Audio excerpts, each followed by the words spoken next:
Last book of Bible అని ఎప్పుడైనా విన్నారా? ఎనోక్ గ్రంథం బైబిల్లో ఎందుకు లేదు? బైబిల్లో ఎనోక్ బుక్ గురించి ఎప్పుడైనా విన్నారా?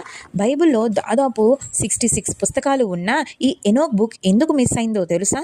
చాలామంది దీన్ని లాస్ట్ బుక్ ఆఫ్ బైబిల్ అని కూడా అంటారు. అయితే నిజంగా ఎందుకు చేర్చలేదు? రహస్యం ఏమిటి? ఈరోజు మనం క్లియర్గా చూసుకుందాం. ముందుగా ఎనోక్ ఎవరంటే బైబిల్లో నోహ్ తాతగారు. జెనసిస్ 5లో ఇలా రాసింది, ఎనోక్ దేవునితో నడిచాడు, దేవుడు ఆయనను తీసుకున్నాడు, ఆయన మరణం చూడలేదు, అంటే ఆయన ఒక ప్రత్యేకమైన మనిషి. ఇప్పుడు ఆయన పేరుతో ఉన్న ఈ బుక్ ఆఫ్ ఎనోక్ 200 BC నుంచి 100 AD మధ్యలో రాసినట్టు హిస్టోరియన్లు చెబుతున్నారు. ఇందులో ఫాలెన్ ఏంజల్స్, నెఫ్లీం రాక్షసులు అనమాట, స్వర్గం, నరకం, ఎండ్ టైం, విజన్లు లాంటివి చాలా డీటెయిల్స్ ఉన్నాయి. అయితే ప్రశ్న, ఈ బుక్ బైబిల్లో ఎందుకు లేదు? మొదటగా అన్ని పుస్తకాలు బైబిల్లో చేరడానికి కొన్ని రూల్స్ ఉండేవి. అంటే దేవుని ప్రేరణతో రాయబడిందా? అప్పటి ప్రవక్తలు, అపోస్తలులు అంగీకరించారా? చర్చ్ లీడర్లు దానికి సాక్ష్యం చెప్పారా అనే టెస్ట్లు. కానీ ఎనోక్ బుక్ ఈ టెస్ట్లలో పాస్ కాలేదు. చాలా ఫ్యాంటసీ లాంటి కథలు ఉన్నాయి. కొన్ని విషయాలు బైబిల్లోని ఇతర వాక్యాలకు కాంట్రడిక్ట్ అయ్యాయి. ఎవరు రాశారో 100% క్లియర్ కాదు.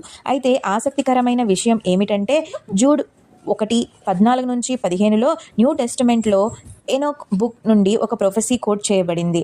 అంటే ఆ కాలంలో ఈ బుక్ ఫేమస్గా ఉండేది, కానీ బైబిల్లో పూర్తిగా చేరలేదు. నేటికి ఈ ఎనోక్ బుక్ ఎథియోపియన్ చర్చ్లో మాత్రం ఉంది. వాళ్ళ బైబిల్లో అది ఒక భాగం. ఇంకా ఆధునిక కాలంలో చాలామంది ఈ బుక్ని స్టడీ చేస్తున్నారు. ఎందుకంటే ఇందులో ఉన్న ఆ ఏంజల్స్, ఏలియన్స్, గాడ్ జడ్జ్మెంట్స్ లాంటి ఐడియాస్ మిస్టరీస్గా అనిపిస్తున్నాయి. కొంతమంది స్కాలర్స్ చెప్తున్నారు ఎనోక్ బుక్ చదివితే మనం ఎండ్ టైమ్స్ గురించి ఇంకా ఎక్కువగా అర్థం చేసుకోవచ్చు అని. కానీ మరోవైపు చాలామంది క్రైస్తవులు చెప్తున్నారు ఇది హిస్టారికల్ డాక్యుమెంట్ మాత్రమే, బైబిల్ స్థాయి కాదు అని. అయితే మీరే చెప్పండి, ఎనోక్ బుక్ బైబిల్లో ఉండాలి అనుకుంటున్నారా, లేక మిస్ అయ్యిందా అంటే మంచిదేనా? మీ అభిప్రాయాలు కామెంట్స్లో చెప్పండి. ఇంకా ఇలాంటి బైబిల్ మిస్టరీలు తెలుసుకోవాలంటే వీడియోకి లైక్ ఇవ్వండి, ఫ్రెండ్స్కి షేర్ చేయండి, ఇంకా ఛానల్కి సబ్స్క్రైబ్ చేయడం మర్చిపోవద్దు.